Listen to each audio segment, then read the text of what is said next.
Hey everyone, welcome to another episode of K-Talks. I'm your host, Krista Molione, and today I have a lovely guest, Helene Rennervik. Helene, thanks for coming on to my show. Thank you for having me. It's a pleasure to be here today with you. Helene, tell me a little bit about yourself. What do you do in life? What I do in life. Yeah, first and foremost, like we were talking, I'm a mother. I'm a mother of four, even a grandmother. And having earned a degree in interior design, I used to design homes. And now I actually like to help people design their lives. That's a beautiful analogy because your life is a lot like your home, right? It can be full of clutter or it can be simple and straightforward. Yeah, and when you draw these, people say, how do you design a life? In my life, I've had a really, really great life, but I didn't really design it. Things happened, and I took the opportunity to take a job that I hadn't really designed to have in my life. And all of a sudden, after 15 years working in that, although I loved it, all of a sudden I said, okay, what am I going to do? What do I want to do? And that's when I was in my 40s. Because I didn't work in interior and design all my life. I worked in sales and marketing for 15 years, although I loved that. But then all of a sudden I missed, because I was offered this job and I took it, and that's mostly how it happens. We study something, but then maybe something come along and we take that opportunity. And I was young then, so that's why I jumped on, to take that job. And then, I stopped and started to design my life, and I'm still doing it. It's interesting how you just describe that, because I find that is something we don't even think about. It's subconscious.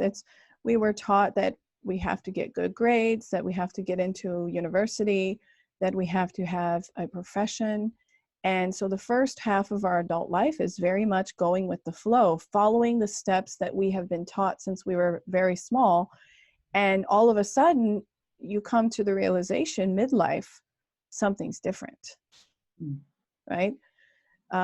So when you decided to design your life, what was the first step that you took to proactively do that? Because it's for many listeners, it may be like, oh, well, what is that? How do I suddenly start designing my life? So, how I looked at when I design a house, or redesign a house, because it's not built from scratch, because, when you are maybe 30 or 40 years old, you have something in the past. So you can't just totally redesign it. So it's there to, some things cannot be taken away. Some walls have to stay there, as the pillars of you. And then there are things that you might need to remove before you can put things in. So you have to find out who am I? What do I like in my life? What would I not like in my life? And that could be people that are around you or things that are around you. So the same thing I try to do when I work with people, they have to see, who am I? Because have you ever been to a meeting and say, okay, what do you do? And I usually answer with a question, would you like to know who I am? Because I am not my profession. I am a person. I'm Helene. And I love certain things. And when you have been, so I was working as a country manager. Okay, that was a high position, but that's not who I am. That was just my profession. And when I left that profession, I didn't lose me, but I did a little bit, because I didn't know all of a sudden. So when I left my job, then I had a career coach. And that's when I started seeing, okay, I love colors. I love textures. That's something who I am. So, that's when I started with myself, seeing, okay, what do I like in my life? But it was not until later, I started to have my vision. Now I know my vision. So now all the time I work towards that. Every day. It doesn't matter what I do, but my vision is not my job or my profession. That's who I am. That's what I want to leave behind. That is so beautiful. And since you and I are both over 40, okay, it's no secret, even though Helene looks like she's 20, she is actually, sorry to disclose, she has the secret of eternal beauty, people. So for any of you who are watching the video version of this, you will agree. And it's absolutely okay. I don't think that young women have to feel like the first half of their adult life they are in panic because they don't know who they are. Because I think you would agree, right, Helene, that it's a discovery process, that we may have to go through some things in our 20s and 30s in order to come to this beautiful realization, hopefully by the age of 40. For me, 40 was like a huge reawakening. But by the age of 40, for sure, most of us know what we don't like, right? But it's interesting when people are worried about, well, why didn't I know that when I was 20? And is there something wrong with me? And did I miss half of my life? And I always say the answer is no, because we had to go through going with the flow, right, in the first half of our adult life. But when you did go through that transformation, was the career coach helpful to guide you, or do you think you would have had the same experience without a career coach? No, I think at that time, so I thought what I was missing then, I thought I wanted to leave the sales and marketing and this and go return to the interior. But I didn't want to lose, because whatever I had learned during the 15 years was a lot, sales and marketing, event promotions. So I didn't really want to lose that either. So I thought, okay, is there something I could do? And I didn't want to do interior alone either. So then I went in only for a year doing more an ambassador role for an interior company, so I could find the architects and this, because I could speak that language and I could speak the language of sales and marketing too, and find that merging. However, during that time, I took actually 1 year off, because before I went into the second job, because I had been a mom, a career woman, a career wife since I was 21, and I'd never really had a time off with my kids.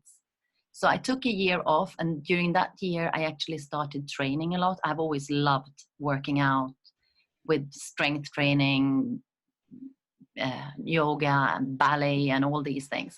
So that's the time when I started finding even more passion for that. So after the year when I had been with the company, with interior and a Danish company, that's the time when I thought, okay, I actually want to spend more time and become a health coach. So that's when I went into group exercise training, and later on I became a PT and nutrition. So that's when I spent 5 years doing that. I think there's this misconception sometimes that we have to have one profession, and we pick. Read my mind. Like, I mean, when does this supposed to happen? Like maximum by age 18 or 20, suddenly you have this vision, I will be an interior designer, or I will be a sales director.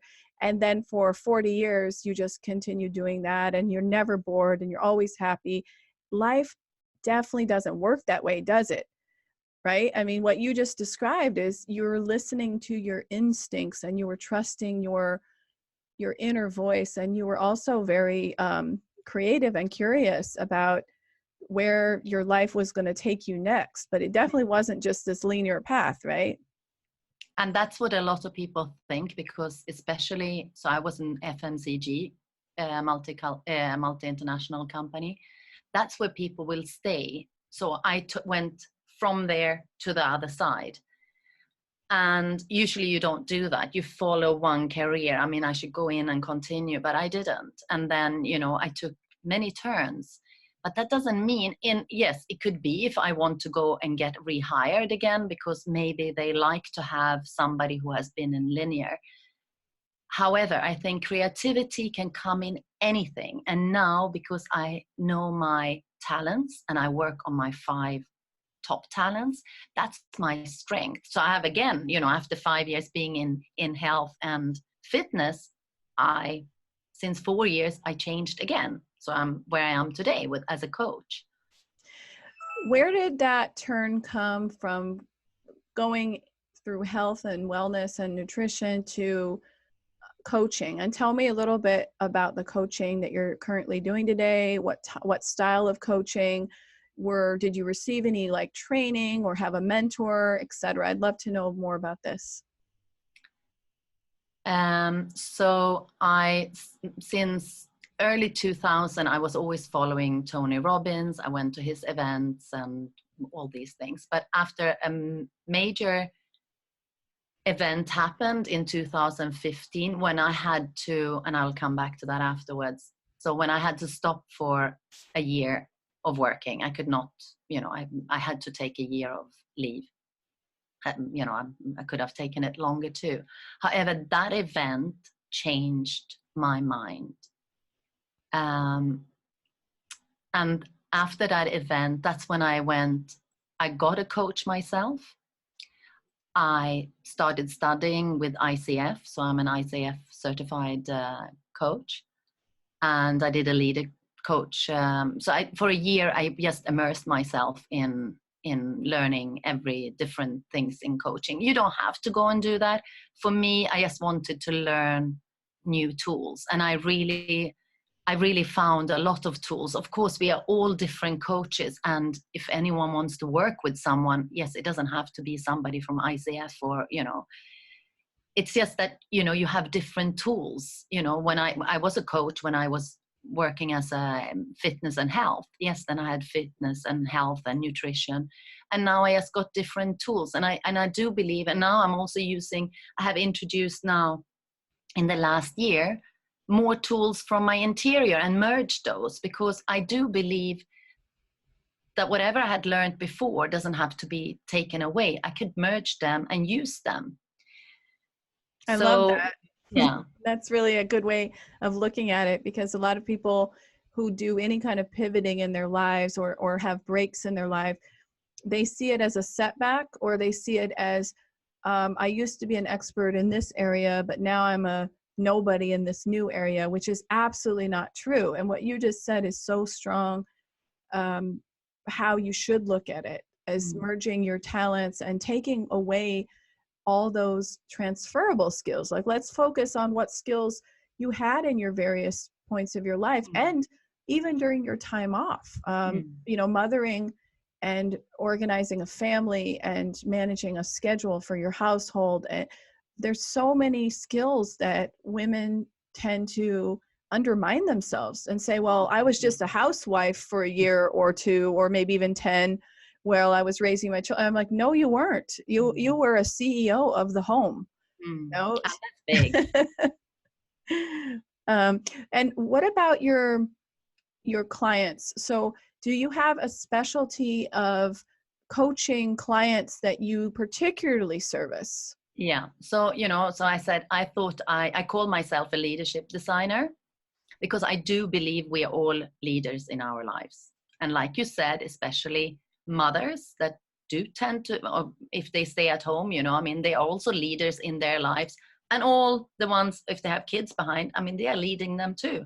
And most probably, they are there even serving their husband. And a lot of them, like me, I was even working at the same time.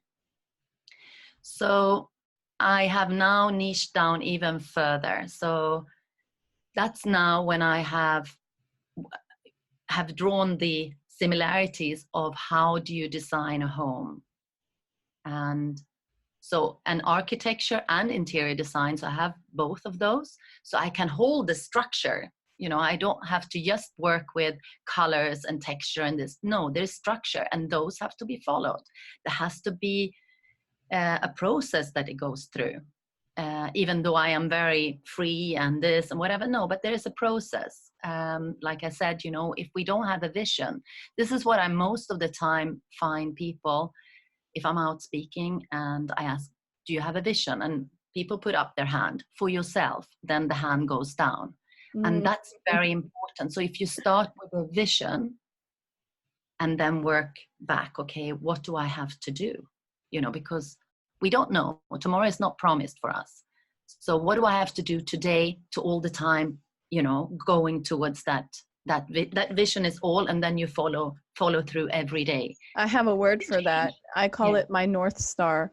So I ask my clients, as a coach like you, I say, what is your North Star? Because we can't see very far ahead. I can't guarantee what will happen in your life. And as you know, in 2015, we'll talk about that. There was a major crisis that happened to you, a personal tragedy, and how you handled that. And so all of us don't know what will happen even an hour from now or a day from now. And so how do we do planning? We have to focus on our vision, our North Star. How do we want to live? How do we see ourselves living? And that's a decision. That's what's most important. You can't control what will happen to you or to your loved ones or to your environment, but you can control your North Star. Yeah. That's pretty much all we can control, actually. Yeah. I didn't have that vision in 2015. And so I'm a mother of 4. And on the 1st of February 2015, my youngest son was playing football, which he loved. He was going to become a football player. He broke his leg. And that was a big thing. I was panicking about this. Oh my God, he's going to miss school and this and whatever. Little did I know it's going to be much more. So 3 weeks he was in cast, and then he broke his leg again. Oh. Although this time, again, they said, okay, he has broken his leg, but it wasn't. They looked further. And we were told 2 days after that he had cancer. Or they said, we believe your son has Ewing sarcoma. And I'm like, what is Ewing sarcoma? How do you ever expect, that your child is going to get cancer? My mother died of cancer. My sister is a survivor of cancer, but I had never crossed my mind, my child would get cancer. Maybe I could get cancer, but not my child. That day, it was very, very, very extremely hard. And it's not just when a child gets cancer.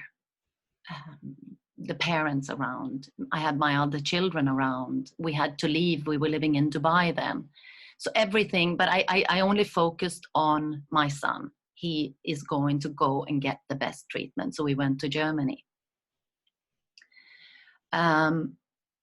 During that moment when my son was going to have his first chemo treatment, I had never experienced that bad. And I looked at him and he said, Mama, I can't do this. I can't do it. I still, I get like, wow, I can't do this. And to hear your child that is 9-year-old saying, I cannot do this. And I asked him, do you want to live or you want to die? I mean, and he said, no, Mom, I want to live. I said, okay, then we're going to do everything. Together, we're going to get through this. Oh, because I do believe you have to, like he's saying, I'm a cancer warrior. He's a warrior. He got himself through this. And I wouldn't have been able to get him through this if he wouldn't have said, yes, I will do it. We did it. We did it together. So a lot of things, of course, happened during that journey. But I decided at that time, okay, I'm going to be here now. I'm going to be present with him. It was very hard because I was separated from my other 3 children, although they were older. And I'm blessed that we had people around us that could help them. I know they have gone through so much, so we have done that together. They also went through hard times. I had my older daughter that had just got married, and I had the other daughter that was here in London.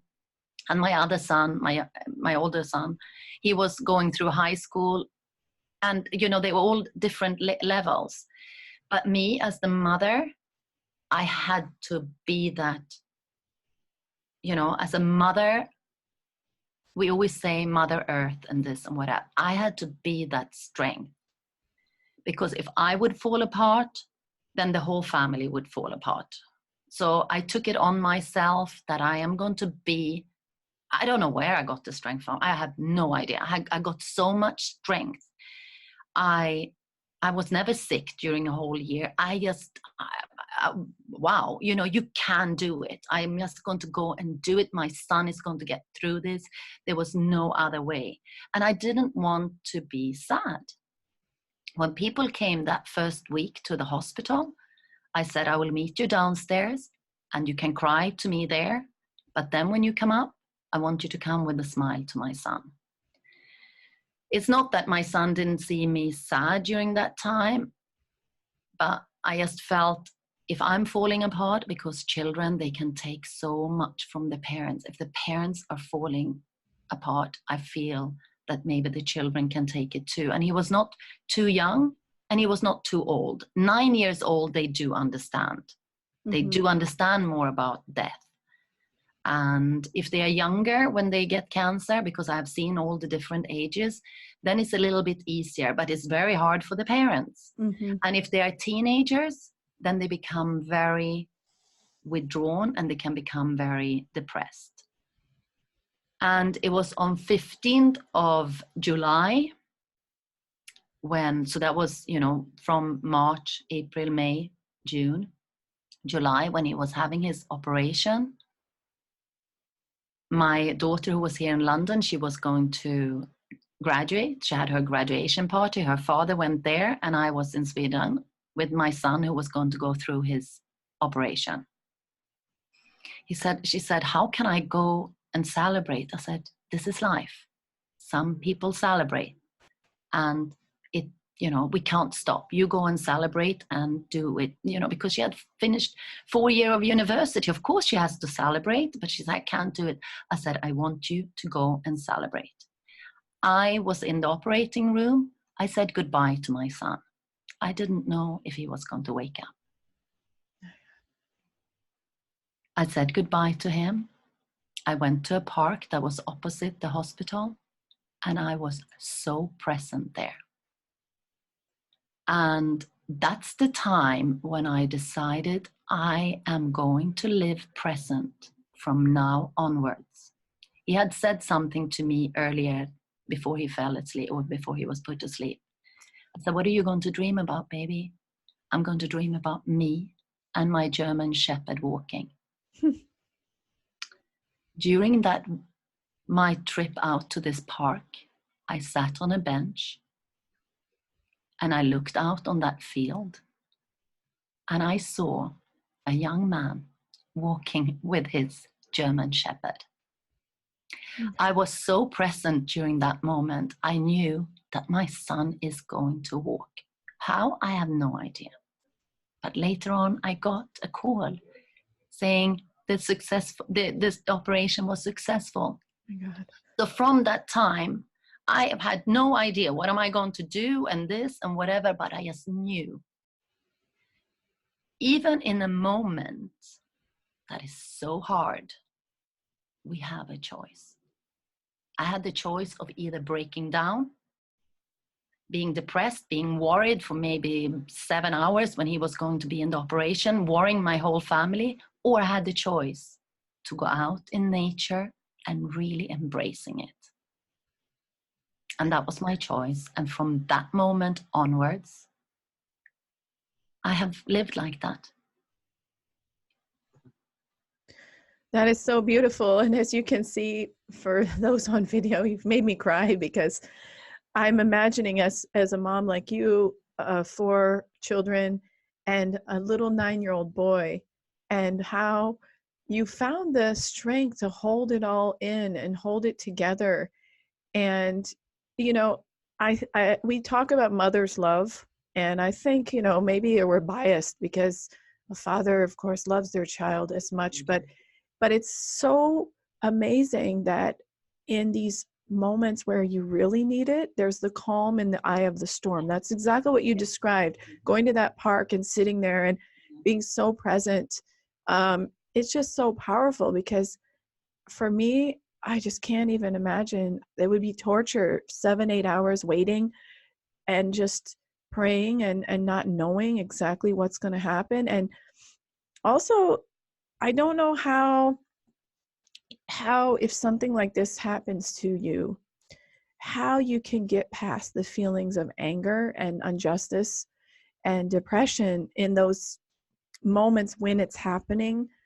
Like, why did this happen to us, to our family? Like you said, you can imagine someone getting cancer. You imagine someone really old, and you're like, yeah, they have cancer, but a young child, a young, healthy child, it's almost unimaginable. Like, why would this happen?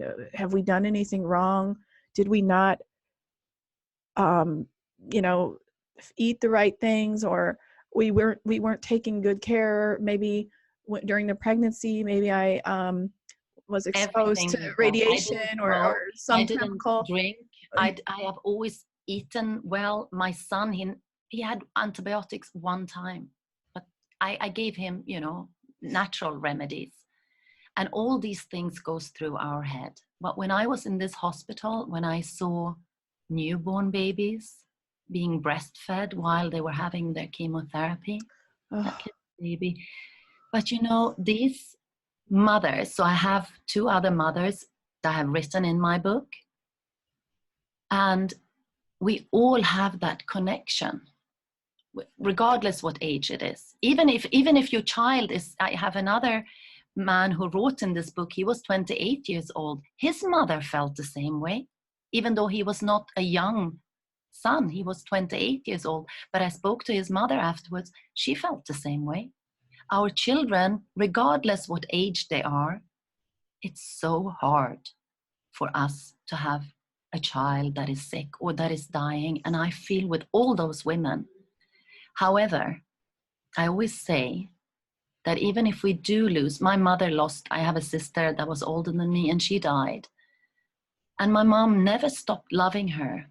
And she was always loving her even if she was not with us. So I know it is possible to love someone even if they are not with us. I don't live with all my children, but I love them so much. And I always make sure that when we are together, we do quality time. Plus, when somebody said, oh, wasn't that hard? It wasn't just that my son got sick and got cancer. He had to leave his school. He had to leave his country. All of us had to be split. I had to move, return to my country that I had not lived for since I was 16 years old. So everything changed. Your whole life was My disrupted. whole life. It took over. It took over. And I'm sure in that time, nothing else mattered either. You're like, everything can wait. You found the strength even not to get sick. No. All your energy was focused on healing, being there for him and healing him, right? Yeah. But I remember when we had just got the news and when we were going to leave, so that was within 1 week, I stood in my bedroom. My friends were around me and my daughter, and I was just crying.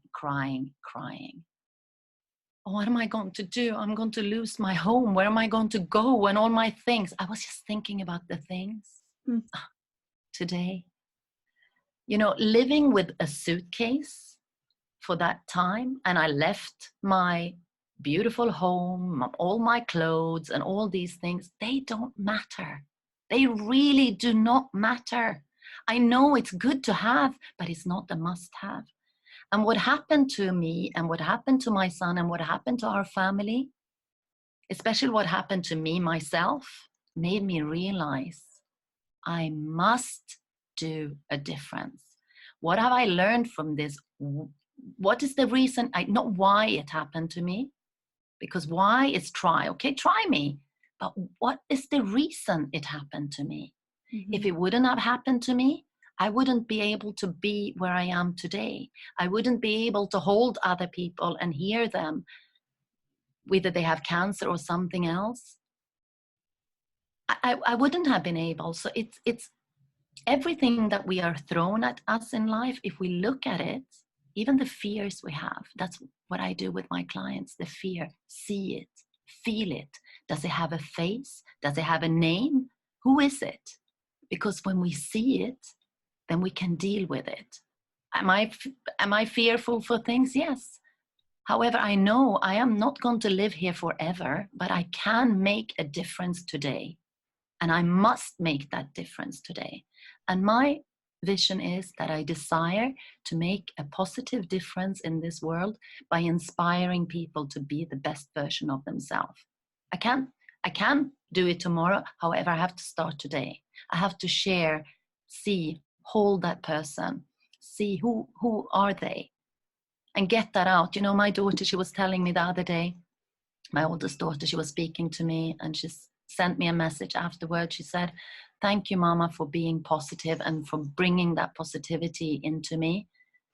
That is my number one strength, positivity. I didn't know it before. I found it out only last year when I did my talents and focus on my 5 strength, positivity. Now I realize, yes, I'm always looking for positive things, even when it's the darkest. And that's what I like to share. That's what I want my children to be able to say, yes, our mother did that. She always saw the positive things. I'm not saying what is positive for you doesn't have to be positive for me. And what is right for you is not necessary to be right for me. However, when I sit with a person, I want them to feel that I am there. I'm holding them and their space. And I have learned even not to judge myself anymore, but that took a long time too. Only this year, on 1st of March, which is my birthday, I was on a call with my coach, and I was telling her about this wonderful exhibition I had been to, this woman who was amazing. And then she paused a moment, and she was starting telling me about a client that she has. And she was telling me all the wonderful thing that client is doing. And all of a sudden I said, "You're talking about me." And I just burst down crying. I had never told myself, "Helen, you are enough." Took me 53 years to find out. Wow. 53 years, but it's not too late. I am enough. And I have always been the person who have to be perfect doing this and this and this and this. No, what I do is enough. And it's so important to say that to yourself. I am enough. What I'm doing is enough. Because I have been so hard on myself. And that's why I have decided, yes, I love men. I have 2 sons and this, but I want to empower women to work with them, that they can find that space in themselves and say, because if I wouldn't have had all this in my life, I might have died and never said to myself, I am enough. You know, it's so important. If we can't love others, I can't love my children, if I can't love myself and say, "Helen, what you're doing is enough." So a lot of realization, and I never stop. I learn all the time. I learn from younger, I learn from older. I never look at the age. I look at the person and I hear them, because there's always something we can learn from somebody else. I've learned so much from you today before our talk, you know, when we really listen to other people. And I guess that's another tool I heard, although I have been speaking a lot now, but listening, when we hear somebody else, that, you know, yeah, my life, maybe it is that hard, you know, to find that gratitude every day, even if it was so hard. But was there something that I was glad for today? Maybe when we wake up and we can breathe. Because that was one thing I saw when my mom was dying. She couldn't breathe. Well, that's something we take for granted. We all have been given air to breathe. Or even the fact of waking up, right? I mean, I've been practicing a daily gratitude prayer for a few years now, and that has totally changed my outlook, because from the moment I open my eyes, the first thing I think is thank you for another day. Cancer is a tricky beast. It's not, I'm sure that didn't end just with that one operation.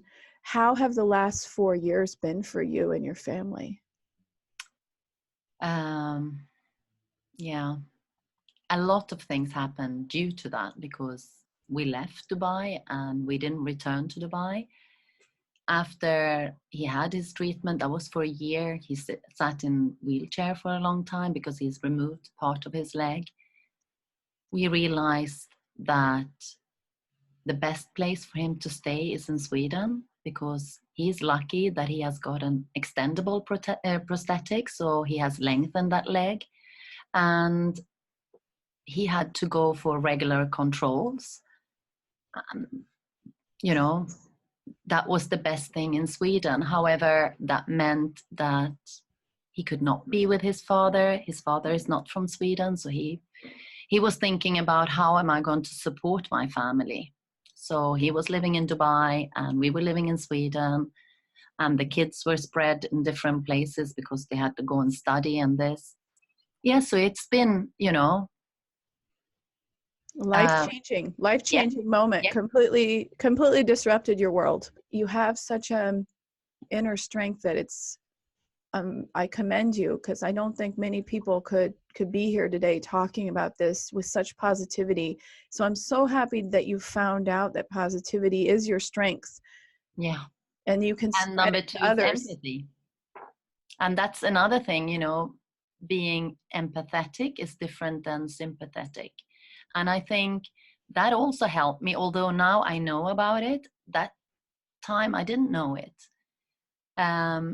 Because I could have sat and cried with my son and when he was going through it, but I didn't. I always, we found a way together. We became very strong together as a team. And he's also become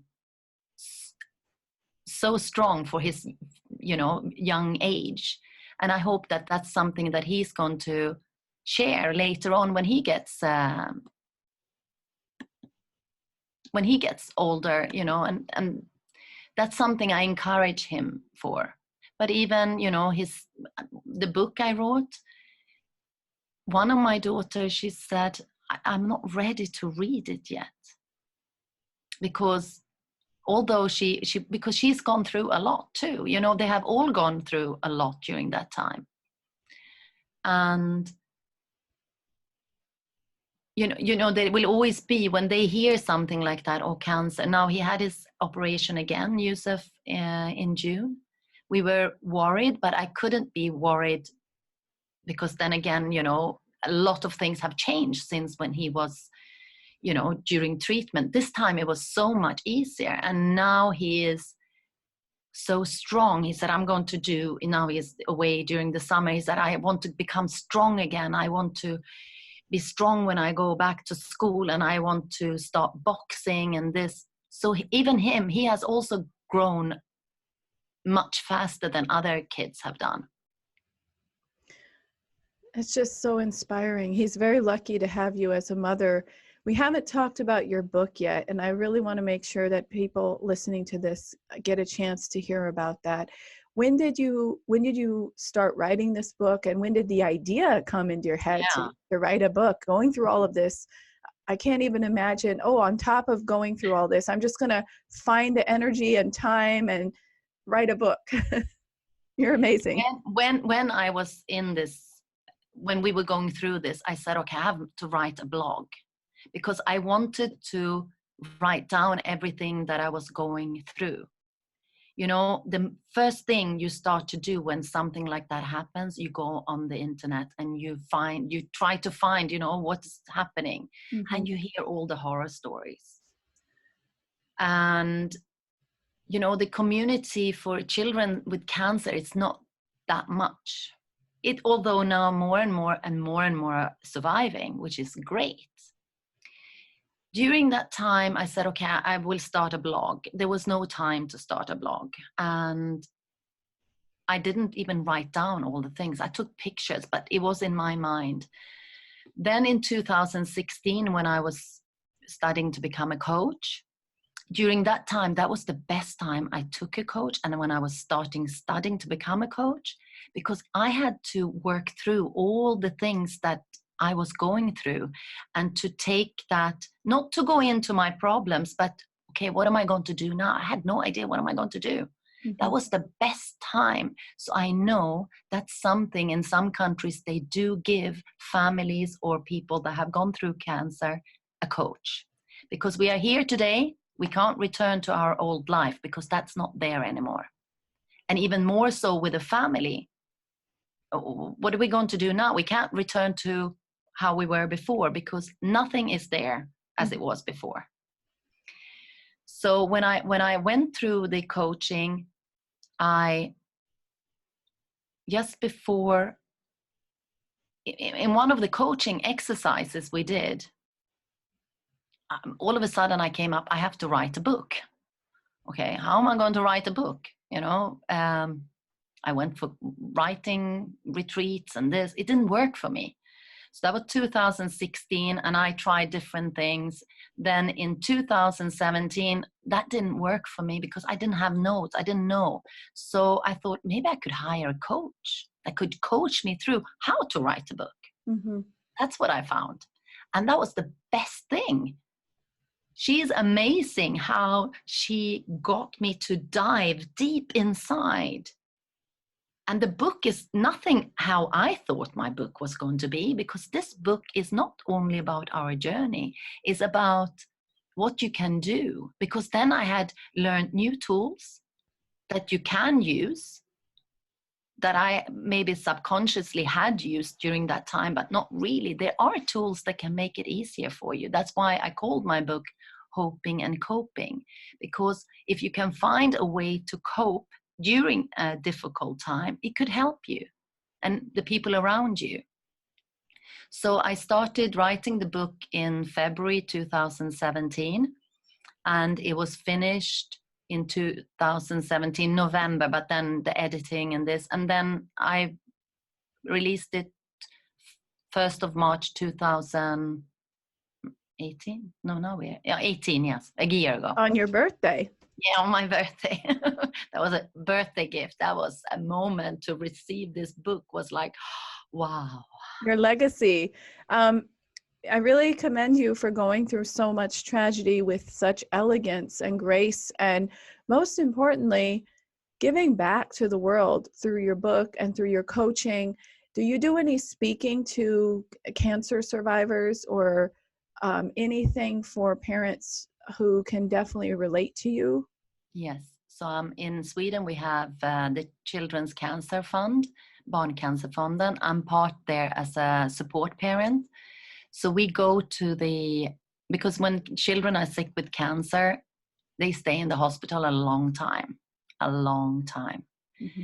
And so the Barncancerfonden, the Children's Cancer Fund in Sweden, they support us going. So we are parents that have gone through this before. We go to the hospital twice a month and we serve them dinner, because this is something when I was there and these parents came there with dinners, it was like, I was so happy when they came there. So I thought, this is something I must do after. That's really great. Yeah. And does your son speak to other cancer patients, or is that something they don't do? No, he's also part. So also the Barncancerfonden, they also he's been part of a campaign. So there's different children. He was all over Sweden on billboards, and then that was for him to give back. It was they videoed them, and it was beautiful to see these children digging in, and it was a hard time for him to share that too, but he loved it. And then also we had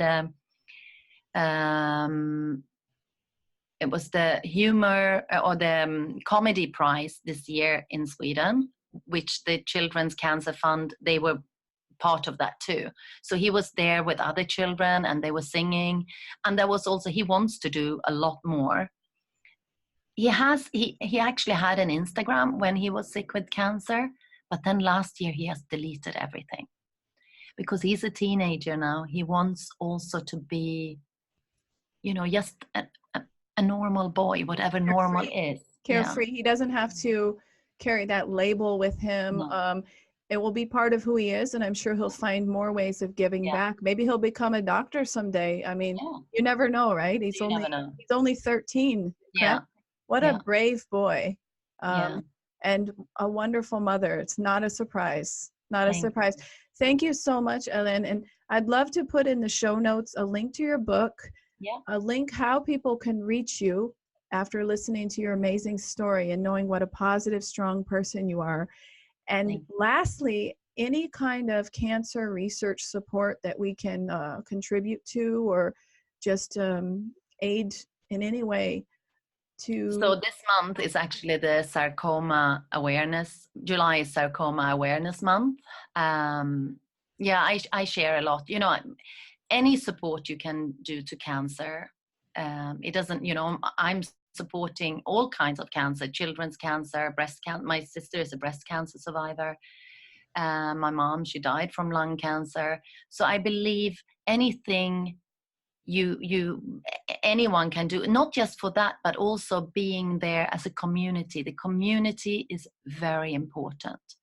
You know, cooking food and giving food to parents that are going through cancer, and not because a lot of the time is, oh, tell me if you need something. No, just ask. I will take, you know, if there's a family that is going through, I will take your child, the other child, this weekend, so you can go and just rest. You know, it's the normal things that you require the help with most of the time. Of I'm course. glad you bring that up, because when one person is going through an illness, we rarely think that the other people are suffering too. Like the non-sick children need help. The parent themselves needs some self-care, and they're not given that. A lot of times we feel awkward if someone's going through something tough. Like you said, the only thing we can do is be like, have a very strong sense of empathy and think, what would they need, but be more specific instead of asking, how can I help you? In that moment, the person that's the last thing on their mind. They're all focused on what's happening to them. So to give concrete help and make a concrete suggestion is so much easier for them to say yes or no, versus putting the burden on them to come up with a list of things they need. That's the last thing they want to do, right? Yes, and you can't really think straight, but you know, if you have other children, help with that. Cook food, you know, go grocery shopping or anything, because the so-called normal things, those are the things that you require help with. I mean, I saw in the hospital, so other families that was there, you know, they had their friends, they came up with cooked food for the parents. And that was like, wow, you know, these are the things that we can help with. Or visit them at home, you know, or there's so many things you can do. A little thing, it doesn't have to be a large thing you have to do. I believe that if you do and that's something I like to do every day. If I feel that this person, maybe they don't ask for something, it doesn't have to be they are sick, but you know, even giving a smile to someone on the street, you know, that could make such a difference for that person. And that's what I like. You know, this world requires humanity. You know, that's what we need. We are so separated. So, you know, to bring each other together, because we separate even more. You know, maybe we don't even know our neighbor. Maybe saying hello to your neighbor would be a great thing during that day. You know, small things like that is what I usually that I'm grateful for. Maybe I helped somebody crossing the street, or, you know, it could be small things. I think that makes the world a better place. Well, I hate to say this, because I know in Europe things are much better with healthcare, but in the United States, a lot of families, when tragedy hits and they're unable to work because they need to care for a sick child, they lose their homes because they can't work. They lose their jobs, they lose their homes, then they get hit with $100,000 medical bill that they can't pay. So in addition to just bringing food or helping with childcare, if people are listening who are in the United States, create a GoFundMe account for that family. Definitely. There's nothing more, that's the least thing on their mind is, how am I going to pay my bills? They're just so focused on, nothing matters in that moment. If you have a No. sick child, you don't No. even care about eating. You just want to take care of your child and be there. Don't wait. Don't ask them, do you need money help? Yes, they do. No Yeah. matter what, in the United States, I've never seen anybody go through a major illness without debt. Yeah. United States, it's horrific. Yeah, So, I know. just create a they're going to use the money. Trust me, they're Yeah. going to find a good, and it's going to be money well spent. So if you are thinking about, well, I'm going to go donate to a cancer society because my good friend's child has cancer, before you do that, if you're in the United States, create a GoFundMe and put that money for them first, please. Because sadly, they're probably the ones that need it the most in Yeah. that moment. Yeah. Yeah. Well, thank you so much, Ellen. Is there any last words? You've given us so much wisdom today. What is like one takeaway that you would like to share with the audience after sharing such a powerful story? What would your life advice be summarized? Wow. I believe that you have to enjoy every moment. And if you have a family, or, we all might have some people around us, but first we have to start loving ourselves. Love yourself and know that you are enough, even if it doesn't feel like that at times. But we are all unique and we all have something. We don't have to be like or look like anyone else. When we start to embrace ourselves, love ourselves, I think then, the world will be so much better. I love that. Thank you so much for being on my show. And in the show notes, I'm going to put all your details because everybody should follow you and read your book. I Thank think you. anybody can, this could happen to anybody in some shape or form. And, blessings to you and your family. And I think that we all need to learn more coping skills and learn your sense of positivity because you've done an amazing job. You really have. Thank you. Thank you.